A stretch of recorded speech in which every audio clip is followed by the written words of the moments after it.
Welcome to When Fear Reigns. As the new year approaches, many people begin to make resolutions on what they want to improve in their lives. Let's join in as Dr. Parlow and Pastor Ben explore how to make an impactful resolution in your Christian life.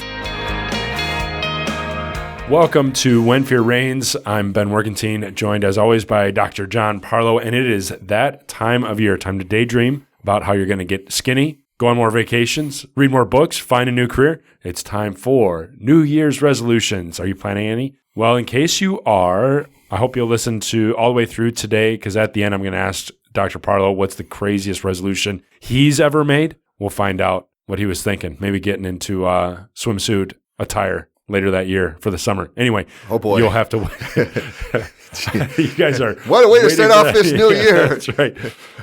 Before we get to that, we want to thank you, our listeners. When you subscribe, you get this content for free, and your feedback helps make it better. We love comments. We love to see you sharing stuff on Facebook. It helps us know that what happens here, what we talk about on When Fear Reigns, helps you live out your faith in the secular world. Alicia S. says, great, easy to listen to podcasts. Great conversation and content. Thank you for sharing your expertise. Thank you, Alicia, for sharing your insights and feedback. Glad to have you listening.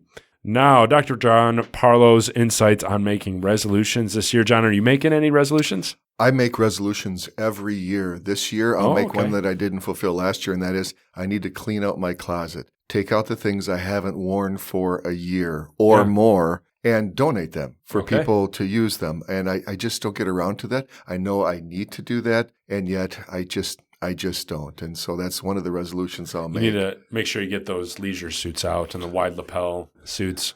Somebody will want to wear those for Halloween. That was back when I was in grade school, but I appreciate the memory lane walk you just made with me. Bell bottoms. Bell bottoms were great. Elephant bell bottoms were better. They couldn't see your shoes then. Platform shoes, all of those tie-dyed when it first came in. I got it all. And the Bee Gees, which should never be returned. Yeah. I mean, you should never return to the Bee Gees ever. Don't ever I'm trying to imagine you with a fro, with like a Bob Ross I didn't have any fro. I had really long blonde hair in a mullet. You know, the whole that's even better. Business in front, party in the back, all that kind of stuff. Is that what that is? Yeah, something like that. Absolutely.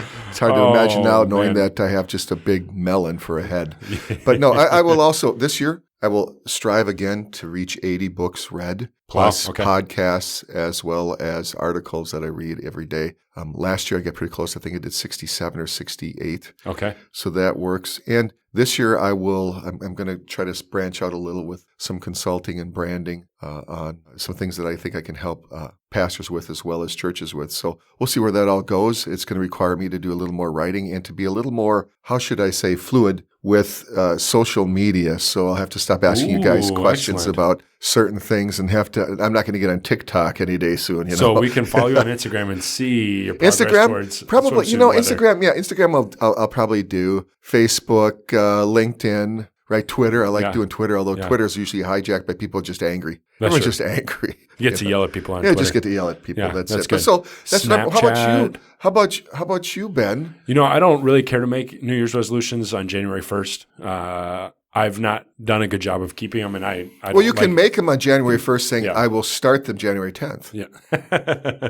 I just like to, I'm actually going to take the first part of January, the first week of January, and kind of take a look at the year and what I want to get done and some goals and stuff like that. That's good. That's good insight. So that'll be, I'm looking forward to that. But if I see something that needs to change, I don't want to wait till January 1st. So I try to do it. Well, just simply ask your wife, what things does she want you to change now? Couldn't you just recycle those? I certainly could recycle them. Hey, Kimmy, make sure you're right in the show notes. Let us know and let everyone else know what your husband needs to work on, because just try to keep it within just 10, a list of 10. And I don't think she wants me to wait on those. I'm going to say I don't think she does either. The thing about New Year's resolutions, and this is one of my things against them, is there's some statistic, I'm not going to quote it exactly, but it's like 90% of them fail by the third week of January. Absolutely. Something like that. Why is that? Why do we keep making resolutions? Why do we keep failing at them? Why do we try again next year with nothing I really could say, changing? I'm just going to excuse everyone who lives in a northern climate. A lot of us say we're going to work out. Yeah. I get that. Or start working out more, or just start working out, period. Yeah.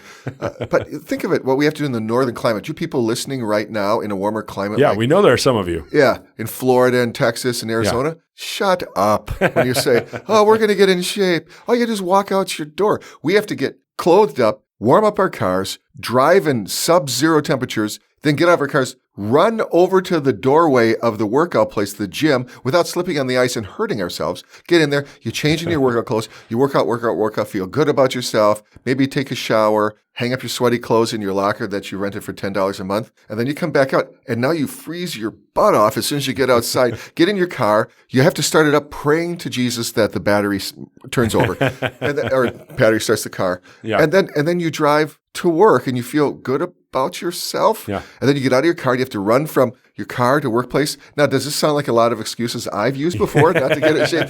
Yes, it is. Little personal experience. But I got to tell you, I can feel the sympathy coming through. Oh, empathy is right through the microphone. I can hear it. But there are a lot of reasons. I've come up with 5 or 6 through the years that I've tried to address so that I can actually make some New Year's resolutions that actually work. Yeah. One is, make sure when you're doing a New Year's resolution, make sure your priorities are still your priorities. Don't let them get hijacked.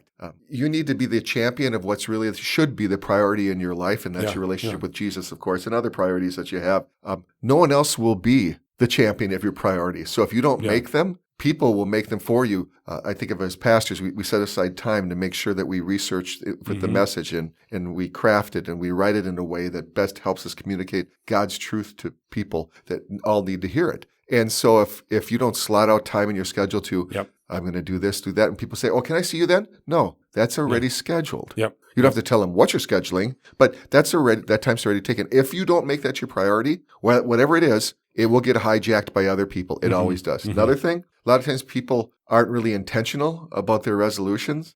They make resolutions, but they're really they're not resolutions, they're intentions. Well, I'm intending to do better. I really want to, but you really had no plan on how to accomplish that. What are you going to do differently? Your strategy. You need your strategy, not your intention.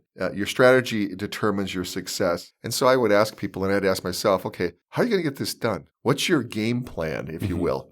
Another one, you got to stop doing things. We just talked about that as our own staff right now.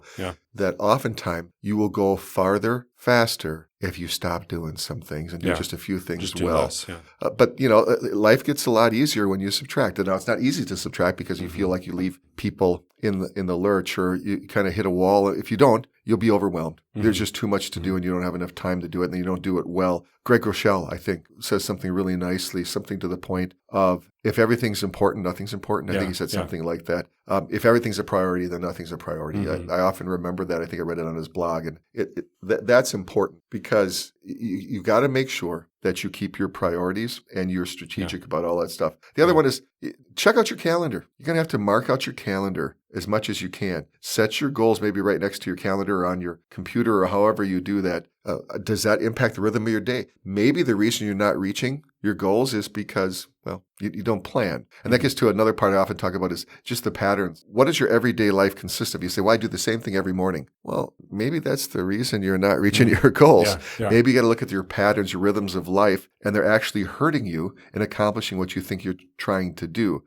If your patterns support your goals and your dreams, you would have accomplished them. So apparently your patterns need a little adjustment. Sure. And I think on the spiritual level, a lot of change, at least is what I found to be true, is rooted in some sort of stick or carrot, right? I want to work out more so that I look better, or I want to read so that I can be smarter. And that law motivation, I think, is there's limitations to that. It's certainly, there are imperatives that God calls me to do these things and to show these fruits. But if my motivation is based in do and don't, I'm not setting myself up for success. Yeah, and I think that gets to another question people often have, and is it wrong to want to change yourself every time? Yeah. Is it wrong to desire change from? Well, it depends why you're doing that change. I mean, is it a selfish change, like some of what you just described, like I want to look better, which isn't necessarily selfish, but if it's from the idea that, okay, God has gifted me with what he's given me, and I, as a good steward, want to try to take care of my body.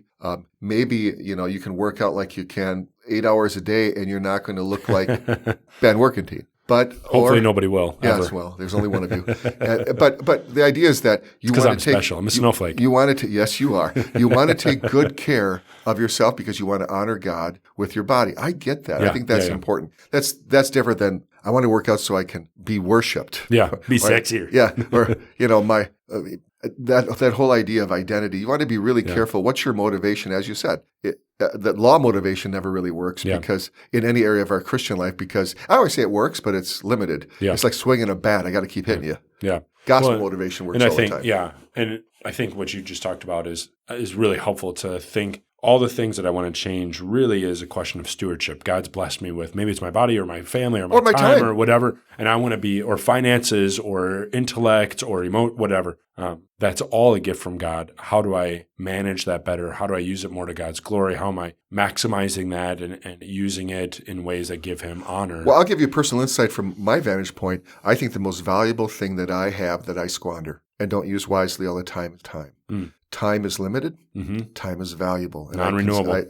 I look at people, I often say to myself, I will never be younger than I am right now. When you look at that, you're like, wow, that's kind of, so take care of what God has given you and make the most of those opportunities. So I'll just use the application. When I'm talking about reading 80 books a year, people go, that's a lot of, well, let's say it's 200 pages is the average book. Okay. Well, and I read, as you know, 8 or 9 at a time and do a number of things. But I might read every day. My goal is, okay, I'm going to read 10 pages out of every book. And people go, how can you do that? Well, if you really think about it, we waste a lot of time on the phone, on the computer, binging on Netflix or Hulu, doing a lot of that stuff. I mean, as you see, every time I run to the bathroom, I have to go to the bathroom, I'm carrying a book. I figure, well, that's dead time in a sense. Might as well read a page or two. Now, that might be creepy for some listening, and sorry if I've creeping you out, but I'm reading constantly. Hopefully Anthony will edit that. Yes, maybe so. But the point is, you want to make sure that you use, like you said, everything as a gift from God. And that, whether it's your health, your body,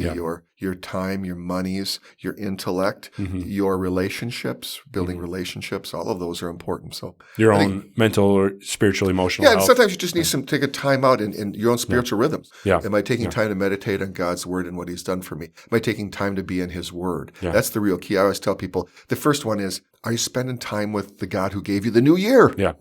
He's the one that gave it to you, after all, on this earth. And I think all of those, whatever aspect, if you're getting healthier in that, you're doing it, I want to be healthier physically, which means eating better or working out or whatever, because I want to be around for my family. I want to be able to do the things God's called me to do. I don't want to be held back from those things. Emotionally, if I'm unhealthy emotionally, that's bleeding over. It's affecting the people around me, and I don't want that to happen. So, maybe this year's, you're thinking about, maybe this is the year that you finally see a counselor, or you finally talk about that trauma from childhood, whatever. Absolutely.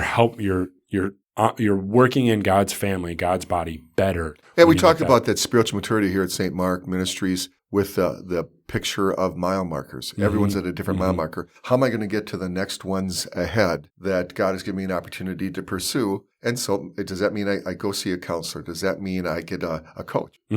Does that mean I'm going to volunteer more or serve more in the local church or school or wherever you are? That's really important. As a Jesus follower, I think one of the biggest things is it's not hard to identify. Well, let me take that back. Sometimes it's hard to identify where I need to grow, where I need to strengthen. I think there are some good books or coaching or, sitting down with somebody who knows you really well and asking some tough questions can help you find that. But motivation, inspiration, the things that I need to have that kind of push me towards that real change, those are sometimes hard to find.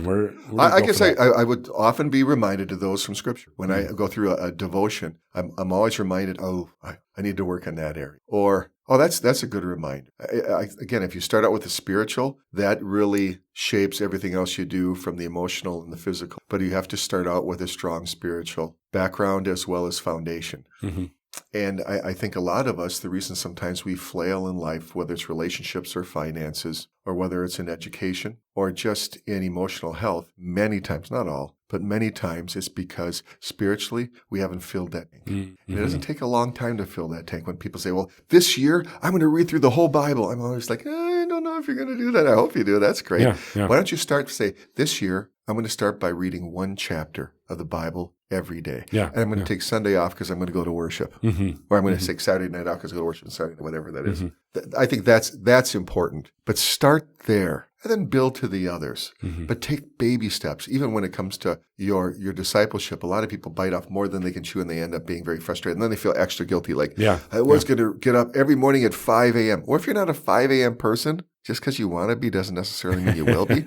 Maybe you're a 7 a.m. person. Start at 6:30 or 6:45. Or Yeah. maybe in some cases, people listening here, they're like, well, I got to get up at the crack of noon. We got some night owls tuning in for sure. I bet you we do. I'm I sure. bet you we do. So it's not sinful to want to change, not sinful to make resolutions, but help us have the right kind of attitude as we come into the new year and Well, new we've talked, resolutions. haven't we talked about that already? The right attitude is, I want to give glory to God in all that I do. In all that you do, Yeah. the scriptures say, Whether you eat or drink, eat or whatever drink, you do it all to the glory of God. So I think that's where you start, understanding all that God has given you. That's that gospel motivation. So I'm always going to keep that in the forefront of why I do what I do the way I do it. And I think that's the way you approach the new year. That doesn't mean that you don't have some things like, hey, we'd like to go on a family vacation, or we'd like to get our financial house in order, or we need to redo the closet because I got way too many clothes and I can't fit into them, or they're way out of date, or whatever it is.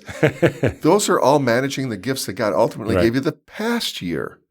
So again, honor Him and give Him glory in all that you do. So I think that's the easiest way. You just use them accordingly, understanding it's not because you have to, it's because you want to, because you don't only know who you are, but more importantly, you know whose you are this new year. And as much as you don't know what this new year is going to face, and some of the people listening right now, you know that right now your life is chaotic, financially or emotionally or relationally. And you're not really sure what you're going to do. The great blessing I can share with you right now is that as you walk into a new year that you feel is not going to be any better, you have a Savior who walks into that new year and will take care of it alongside of it. Yeah, that's good. And that's the blessing. Thanks. People have been waiting, John. They're wanting to know what's the craziest resolution you've made. A resolution last year. Okay. It was, or maybe the year before, that we're actually going to call a guy from Idaho. And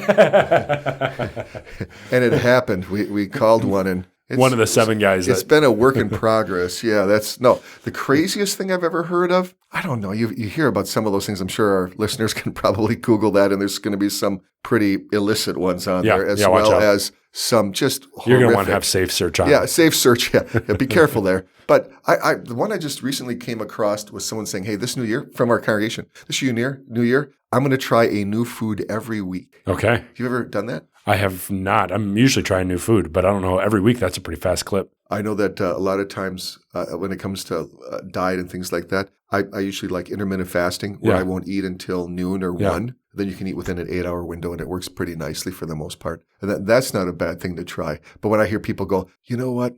I'm just going to eat a plant-based diet all of January. I'm like, God bless you. I don't know that I can do that. It's probably good for you depending on how you eat that and what you eat. But I don't know. Ben, what did you have? Like I said, I don't really make New Year's resolutions. So I did eat whole food plant-based for over a year. So that was... What was that again? Whole food plant-based. So it's a plant-based vegan so diet. So you didn't eat and no any processed meat? Food. Nope. But no eggs? Meat products. Nope. Really? Nope. No eggs, no meat, no cheese, no How'd dairy. that work for you? I was the lightest I've ever been, the healthiest I've ever been. When was that? That was back in my internship year. I did that my whole intern. The staff minister down there, he and his wife eat that way, so it was kind of easy. We did a juice cleanse, that sort of stuff, but that was good. Hey, Anthony, what are you going to do this new year? What you got coming up? Anything new?